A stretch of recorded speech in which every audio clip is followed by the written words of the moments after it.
Hi guys, வாங்க நாம ரொம்ப உடம்புக்கு ரொம்ப சத்தான முருங்கைக்கீரை பொரியல் எப்படி செய்யறது பார்க்கலாம். அதுக்கு முதல்ல வேர்க்கடலை வறுத்துக்கலாம். முருங்கைக்கீரை நான் கழுவி க்ளீன் பண்ணி எடுத்துக்கினேன். நான் நிறைய குச்சி வந்தது. இந்த மாதிரி குச்சி குச்சியாக இருந்தாக்கா எனக்கு தொண்டைக்கு சிக்கிக்கும். உங்களுக்கு ஒன்றும் இல்லைனாக்கா நீங்கள் அப்படியே கூட போடலாம். வேர்க்கடலை வறுத்துக்கிட்டேன்.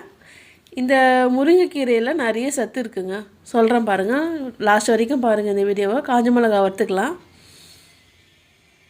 காஞ்ச மிளகா நல்லா வறுந்து வந்தது, ஒரு சைடில் எடுத்து வச்சுக்கலாம். ஏற்கல்ல காஞ்ச மிளகா வறுத்து எடுத்தாச்சு. தனித்தனியாக எண்ணெய் ஊற்றாத வறுத்துக்கணும். இப்போ முருங்கைக்கீரைக்கு தேவையான கொஞ்சம் எண்ணெய், வெங்காயம் நிறைய போட்டாக்கா நல்லாயிருக்கும், கீரைங்களுக்கு நல்லாயிருக்கும். நிறைய போட்டுக்கணும் பாருங்கள். ஒரு 2 வெங்காயம் போட்டுக்கணும், பெரிய வெங்காயம்.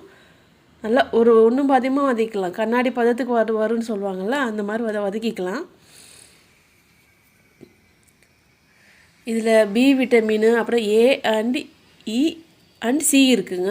இதில் ரொம்ப ரிச் கான்டினென்ட். இது பெண்களுக்கு ரொம்ப நல்லது. இது மாதவிடாய் மாதம் வர மென்ஸ்ட்ரல் ப்ராப்ளமும் வயிறு வலிக்கெலாம் இது ரொம்ப நல்லது. இது அப்புறம் ஹார்மோன் இம்பேலன்ஸ் ஆகாது, முடி கொட்டாது, வெயிட் பேலன்ஸ் ஆகும். இது ரொம்ப நல்லது உடம்புக்கு. நீங்கள் தினைக்கும் சாப்பிட்டா கூட பரவாயில்ல, ஆனால் வாரத்துக்கு ஒரு 2 வாட்டி எடுத்துக்கோங்க, நல்லது. இது இந்த மோரிங்கா பவுடருன்னு விற்கிறாங்க பாருங்கள்.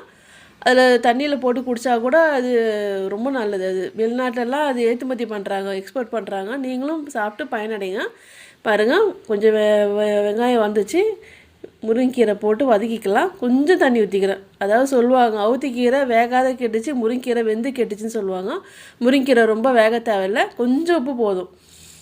ரொம்ப உப்பு போட்டுக்காதீங்க, கொஞ்சம் உப்பு போட்டு மூடாத அப்படியே வச்சுருங்க. மூடினாக்கா எல்லா சத்தும் போயிடும், எல்லா கீரையிலையும். மூடாத அப்படியே வச்சிட்டாக்கா நல்லா வெந்துடும். கொஞ்சம் ஆஃப் பாயில் ஆனால் போதும். இது முருங்கைக்கீரை ரொம்ப வேக தேவையில்லை.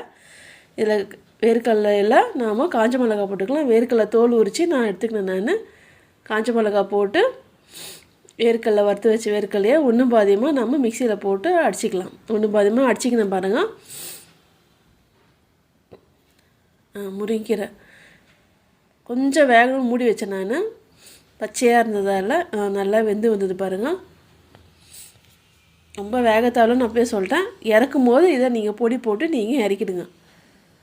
அவ்வளோதான் கைஸ், நீங்கள் சாப்பிட்டு பயனடைங்க. உடம்புக்கு ரொம்ப நல்லதான இந்த முருங்கைக்கீரை எல்லா காரக்குழம்புக்காகட்டும், எல்லா சாம்பார், காரக்குழம்பு, எல்லாத்துக்கும், அது மெயின் கூழுக்கு நல்லாயிருக்கும். இது முருங்கைக்கீரை பொரியல் கூழாகட்டும், களி ஆகட்டும், எல்லாத்துக்கும் வச்சுன்னு சாப்பிட்டிங்கனாக்கா ரொம்ப, அதுவும் களியும் ரொம்ப சத்தானது, இந்த முருங்கைக்கீரை சத்தானது. இது ரெண்டுத்தையும் நீங்கள் சாப்பிட்டிங்கனாக்கா எதுவுமே, களி தின்னா முருங்கைக்கீரை தின்னா இன்னும் ரொம்ப நல்லது.